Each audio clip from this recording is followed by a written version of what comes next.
అన్నా నువ్వు 24 hours బండి నడుపుతూ నీకు నిద్ర రాదా అని అడుగుతారు వాళ్ళైతే. వాళ్ళ గురించి అయితే నేను నా విషయం చెప్తాను వినండి మరి. నాకైతే 3 బిడ్డలు ఫ్రెండ్స్. నేను ఆటో నడిపితేనే మా ఇంట్లో సంసారం వెళ్తుంది, లేకుంటే అసలు సంసారం వెళ్ళదు.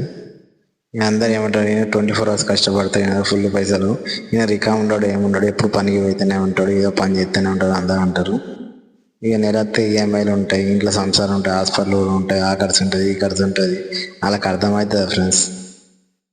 ఆటో కూడా ఆయిల్ చేంజ్లు ఉంటాయి, అటు టైర్లు మార్చి ఉంటుంది, ఆటోకి ఏదో చిన్న చిన్న రిపేర్లు వస్తాయి, అది అర్థమవుతుంది ఫ్రెండ్స్. అందరికీ అయితే కాదు కదా. ఇక కొందరు ఉంటారు అయితే నన్ను చులకన చేసి మాట్లాడతారు ఫ్రెండ్స్. అన్నీ నేను పట్టించుకోను, నా పని ఏమో నేను చూసుకుంటా, వాళ్ళ తల చూసా నా పని ఏమో నేను చేసుకుంటా. ఇక కొందరు అంటారు, అరే ఈ ఊసిన వారు ఇంకెంత పొగరు వచ్చిందా అని కొందరు అనుకుంటారు. ఏం ఫ్రెండ్స్, అన్ని సంసారం మీద పెట్టుకుంటాయి, ఎవరితో మాట్లాడతాం, ఎవరితో ఏమని మాట్లాడతాం చెప్పండి. మనం కష్టపడితేనే మనం ఇంట్లో కూడు గడుపుతుంది, అది అర్థం కాదు కదా. కొందరు ఏమంటారు, ఎవరో పొగరు బాగా వచ్చింది, మొత్తానికి ఇంత మాట్లాడకూడదు, ఇంకేం చెప్పి మనం అసలు జీవితాన్ని జీవిస్తున్నాం ఫ్రెండ్స్. అది అర్థం చేసుకున్న వాళ్ళు మనుషులు, అర్థం చేసుకున్న వాళ్ళు గాడిదతో సామాను. ఇంకేం చేస్తాం మరి, మన పని మనం చేసుకున్నాం. బాయ్ ఫ్రెండ్స్ మరి.